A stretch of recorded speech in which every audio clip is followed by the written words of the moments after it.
Welcome back to another intimate discussion with an incredible thought leader. Today, I am so excited to introduce Nataly Kogan. She is the founder of Happier and the author of the Awesome Human Project.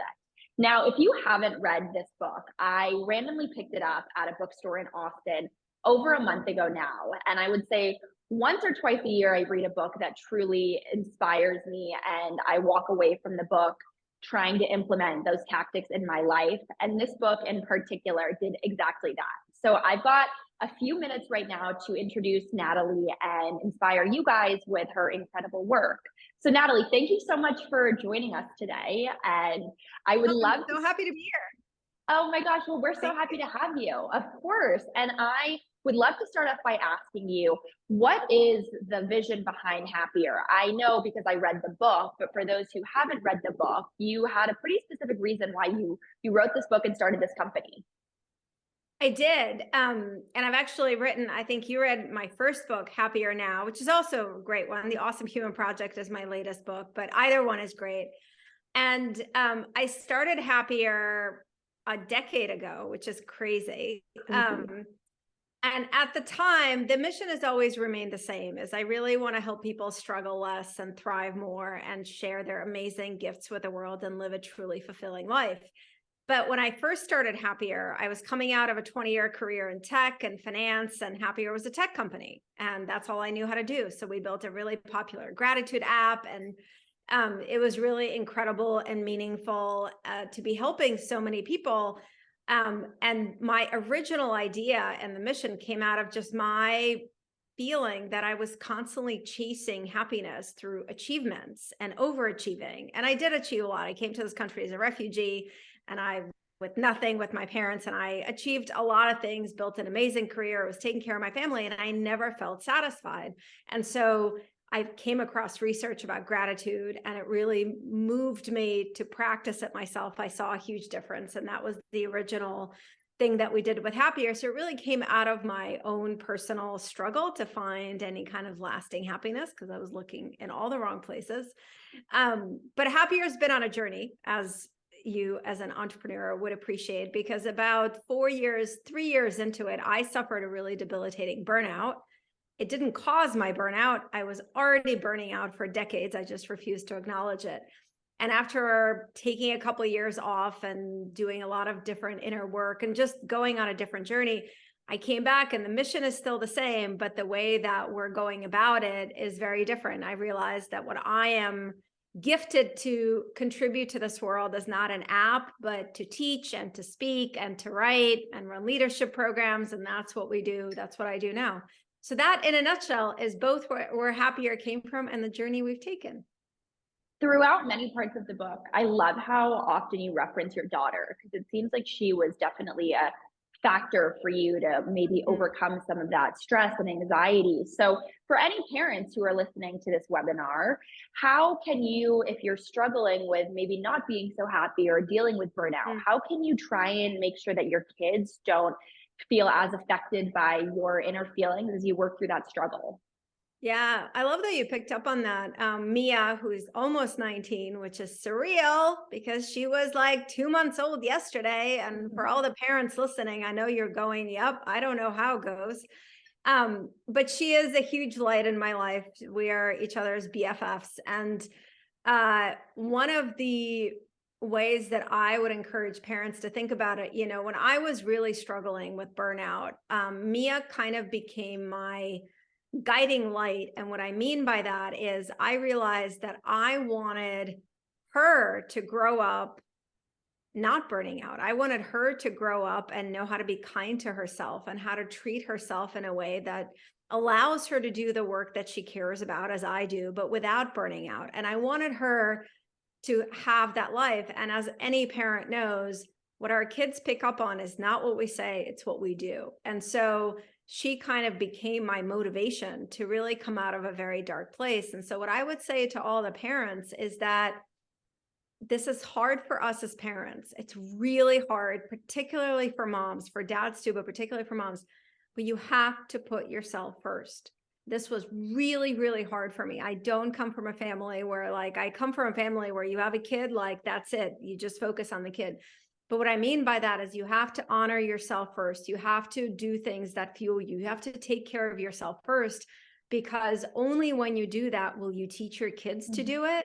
And only when you do that can you really show up to them in the way that you want to. And so it might sound counterintuitive, but if you are feeling burnt out, if you're feeling overwhelmed, if you're feeling really exhausted, the most important thing you can do for your kids is to put yourself first.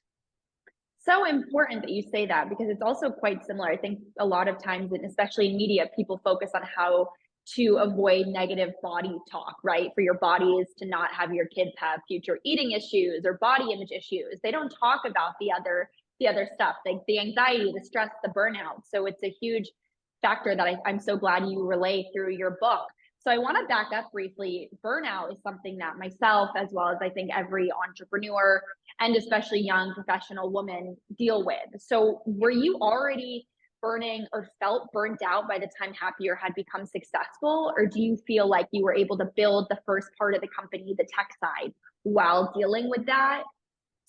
I would say that two things. First of all, one of the reasons I burnt out is I never had any awareness. I lived from, I say, the neck up. Like everything was external. I had no awareness of how I was feeling. I didn't think it was important. I don't come from a family or a culture that did that, so I just didn't matter. I mean, obviously, I felt things like extreme stress or extreme happiness, but nothing in between. So yes, in retrospect, the answer is I'd been burning out daily for years, even before I started Happier. And maybe somewhere deep in me, one of the reasons I started it, I often find we start things to help ourselves, but I didn't know it at the time. And so I would say that being a venture funded startup CEO definitely maybe accelerated my burnout, because it's a very stressful job, but it didn't start it. It wasn't the cause of it. I was already there. And the reason that the core reason I would say why I'd been burning out so much and finally got to a really terrible place is the way that I treated myself. I treated myself as an achievement machine, as a productivity machine, not as a human being. And that's what led to my burnout. And so the reason I wanted to share all that is one of the most important things to learn, and one of the most important emotional fitness skills that I now teach people is awareness, like emotional awareness. We have to become more aware of our whole being, not just what we're thinking, what we have to do. Like our brain is very externally focused, but on a daily basis, in the morning, ask yourself, like I do this practice, check in. How am I doing? Like I call it meet yourself practice. We meet everybody else, right? Think about what you do when you meet a friend or a colleague. You're like, hey, how are you feeling? How are you doing? But do you ever ask yourself that? For most of us, the answer is no. And for most people, who cares? The way that you feel, the way that your energy level is impacts everything you do, 100%. You need you're a human being. That's your fuel. And so to me, it's our responsibility to ourselves and everyone we impact to improve that awareness. How am I feeling? What am I thinking? What's my energy like? And then to realize oh, I'm feeling really low and depleted. Okay, what could I do today to support myself? I never asked myself those questions. I never had any awareness. And that was a really big thing that led to my burnout. So I think it's really, really important. And I think that, burnout it feels different for many people. 3 common things, just to quickly say, research shows, if you're burning out, 3 common things. One is you're really starting to resent work you otherwise love. I experienced that. Here was this company I founded that I loved, and I started to resent it because that means you have nothing else to give. The second is you're exhausted all the time. We all have those days when we're exhausted. I'm kind of exhausted today. I had a crazy travel week for speaking last week, but so from time to time, it's normal. It's being human. But if you're finding that every single day you're depleted and exhausted, red flag.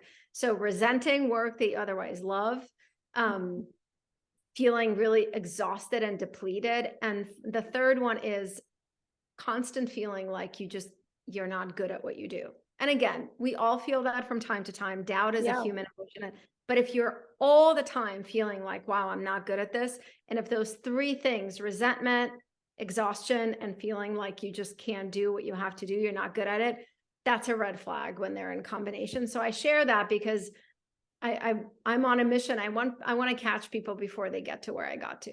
Like, you don't need to get to that horrible dark place where I had to put my whole life on hold for 2 years and lay off my team and almost lose everything that was meaningful to me. You don't have to get there. Like, if you check in, if you have this awareness, you can catch yourself before then.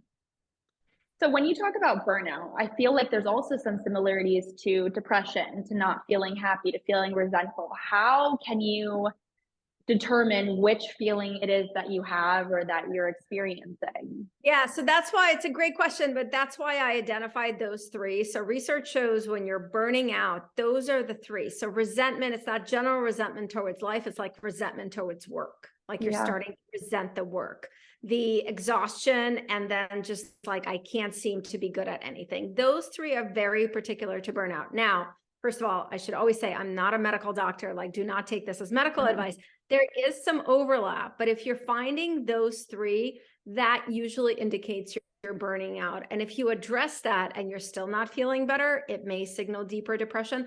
But that's why I identify those three symptoms put together. They usually like red flag, burning out.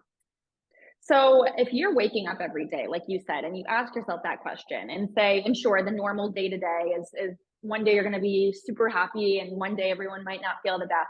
If you feel like you're going through that for 5, 10, 15 days, Yeah. but you're able to still work and you're able to still do it, but you have all of those feelings and they're getting increasingly worse, what is your advice? Yeah. Great question. Do not power through. This is what I did. Because the thing is, many people, including myself, I was a highly functioning, burnt out human being for like a decade, right? I did not enjoy my life. I did not enjoy any of these amazing achievements. I was constantly like in a knot. I dreaded a lot of my days. I spilled a lot of stress onto my family and friends, but I was highly functioning. And so if you're feeling that way, that's my biggest thing, is do not power through, because there's no way to power through. Eventually you will fall. Like, eventually you will hit the ground and don't get there. So the most important thing is to realize that when you're feeling that way consistently, it is an invitation to pause, not to keep going, not to toughen up, not to hustle through, but to pause and think about, how do I reprioritize my work and my life so that my well-being, my energy can be at the top of my list?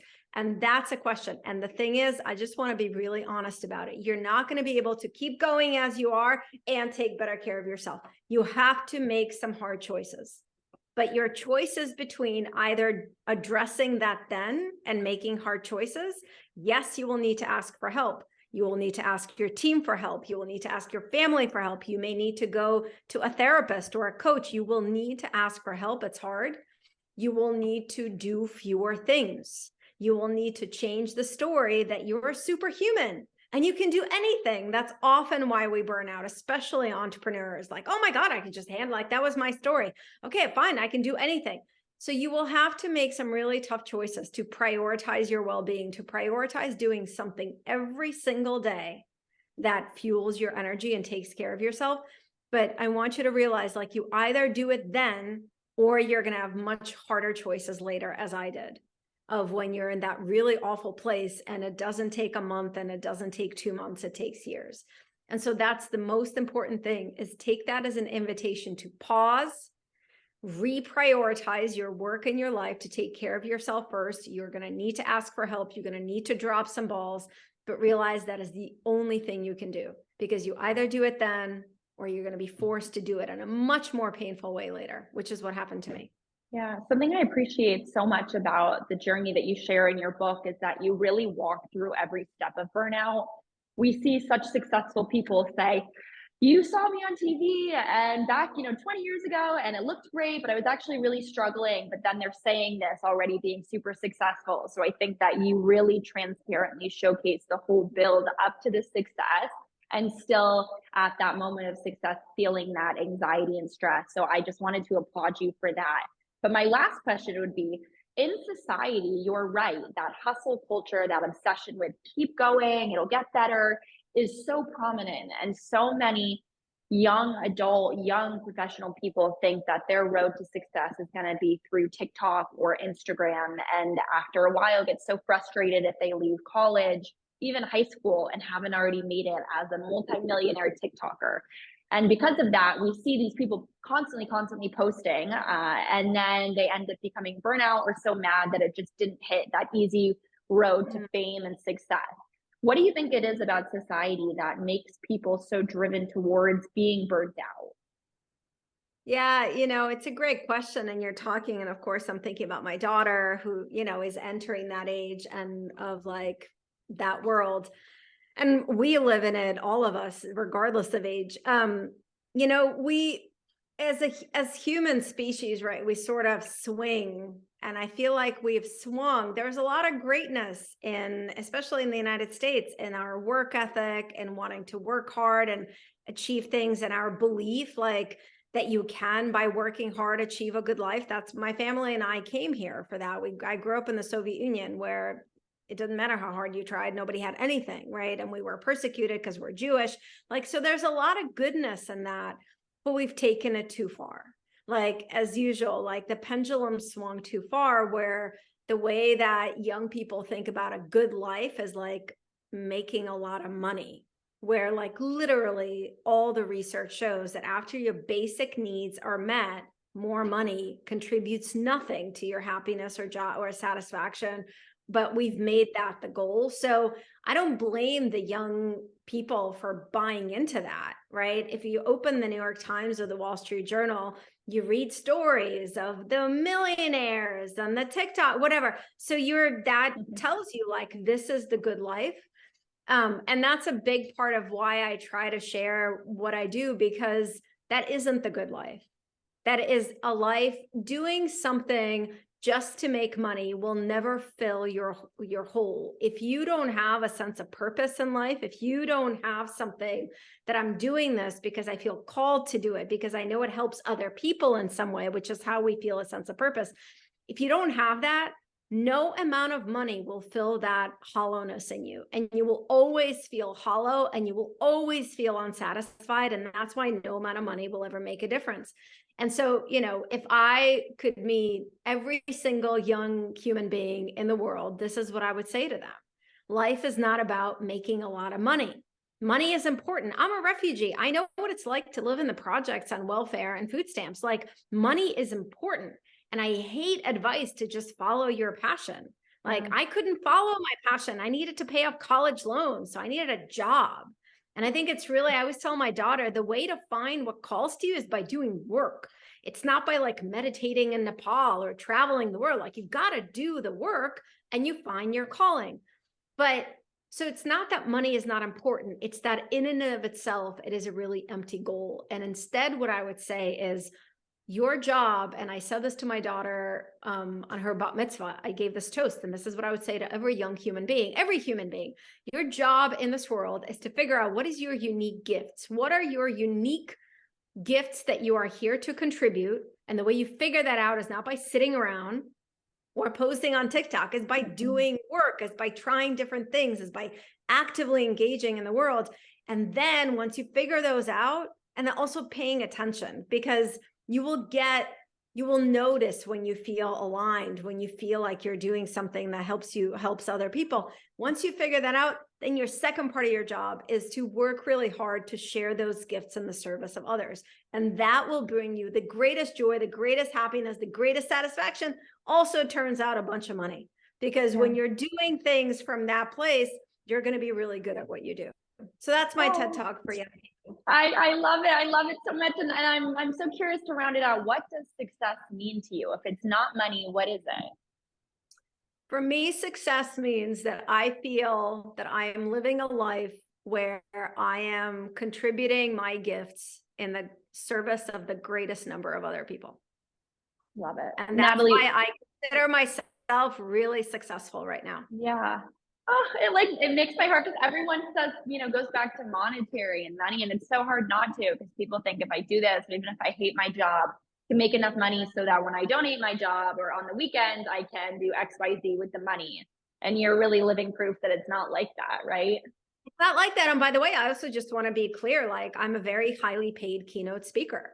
People pay a lot of money to hear me speak, but that in and of itself does not bring me any joy or success. That is not why I'm successful. I feel successful every day because I figured out what my natural gifts are. I figured out what my mission is in this lifetime. And every day I try to share my gifts, like in this conversation, in a way that helps the greatest number of other awesome humans. And I'm really successful because I get to do that every single day. But I think it's really important to say, like, I have a mortgage, I have a family, like I have a real life. I don't have a trust fund or any of that. But what I found is I get paid a lot of money because I'm really good at what I do, because I'm not doing it for the money. It's Yeah. like happiness. If you chase it, you'll never get it. Chase your bigger why instead. Practice gratitude, practice connecting with other people. You will experience happiness. So it's like a butterfly. We can't go for it, but if we're open, if we're doing things with meaning, it'll come. So yeah, that's what I would say. And I love the question to wrap up because it's a good reminder for me today. Well, this whole thing has been a good reminder for me every single day, and I know that you have to jump to something from this. So, where can everyone find you on social media? I'm assuming if your book is sold at this small bookstore in Austin, it's sold every. Well, I guess it's actually quite a big bookstore Anywhere. in It is Austin, sold anywhere. everywhere. So I have two books, Happier Now and The Awesome Human Project. They're both great. I know the author. She's fantastic. NatalyKogan.com is my website for all things. And I am Nataly Kogan, one word, but it's NatalykOgan on the socials. Instagram and LinkedIn are my two loves. The others I sort of ignore. But I actually love social media. I love sharing things like this and my art, which is behind me, which is something I started doing after I burnt out. So yes, connect, find me. And I always say, I love to hear from people who maybe heard something that resonated and they did something with that helped them. That is my greatest fuel. Nataly, you are an incredible author, a true inspiration. Thank you so much for sharing this journey, and hope to meet you in person or come to one of your keynotes at some point in the next month or even year.